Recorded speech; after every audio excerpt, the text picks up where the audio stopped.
আমরা চাঁদাবাজদের তালিকা প্রস্তুত করে সেই হিসাবে তাদেরকে আইনে আওতায় নিয়ে আসার ব্যবস্থা করব খুব শিগগির, এবং জনমনে স্বস্তি প্রদান করা এবং দেশে আইনের শাসন প্রতিষ্ঠা করা। সেই জন্য পুলিশের ভূমিকা অগ্রগণ্য, আমরা সবাই জানি। যেহেতু বাংলাদেশে বিগত সময়ে একটা ফ্যাসিবাদী সরকার ব্যবস্থার মধ্যে ছিল, সেই সময় অন্যান্য সকল প্রতিষ্ঠানের মতো পুলিশের এই প্রতিষ্ঠানটি, পুলিশ বিভাগও ক্ষতিগ্রস্ত হয়েছে।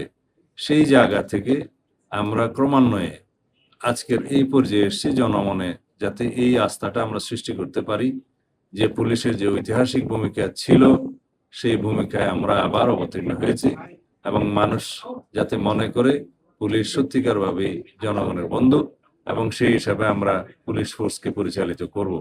আমি সবার মধ্যে তাদের বডি ল্যাঙ্গুয়েজ দেখতে পেয়েছি, তারা সবাই সংকল্পবদ্ধ।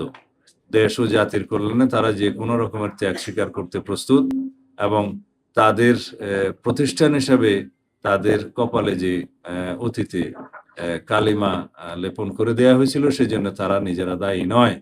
একটা ফেসিবাদী রেজিমের কারণে কিছু সংখ্যক লোক সেই কর্মকাণ্ড চালিয়েছে, যার দোষটা প্রতিষ্ঠান হিসাবে এই প্রতিষ্ঠানের উপরে এসে পড়েছে। সেই জন্য প্রতিষ্ঠান দায়ী নয়।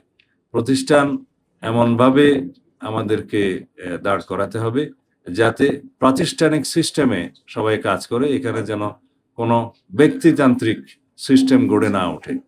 রুল অফ ল আমরা প্রতিষ্ঠা করব, এবং পুলিশ আইনানুগভাবেই চলবে। এখানে কোনো ব্যক্তির স্বৈরতান্ত্রিক কোনো নির্দেশ পালিত হবে না।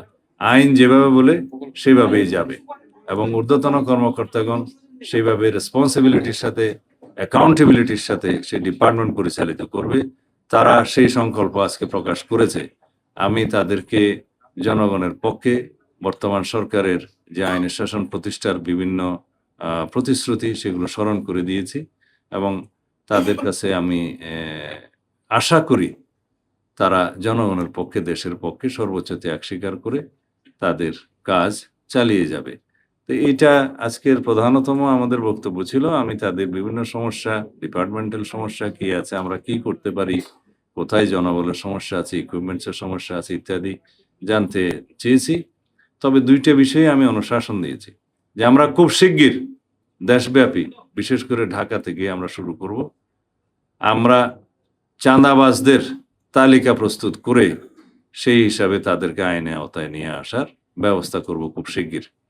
2, যারা অস্ত্রধারী, সন্ত্রাসী, দাগী আসামি, যারা সমাজে বিশৃঙ্খলা সৃষ্টি করছে, তাদের একটি তালিকা প্রণয়ন করা হচ্ছে। সেটা নির্মোহভাবে তালিকা প্রণয়ন করা হচ্ছে, এবং আনবায়াস তালিকা প্রণয়ন করা হচ্ছে। সেটা আমরা স্ক্রুটিনি করে তাদেরকে আইনের আওতায় নিয়ে আসার ব্যবস্থা করব খুব শিগগির।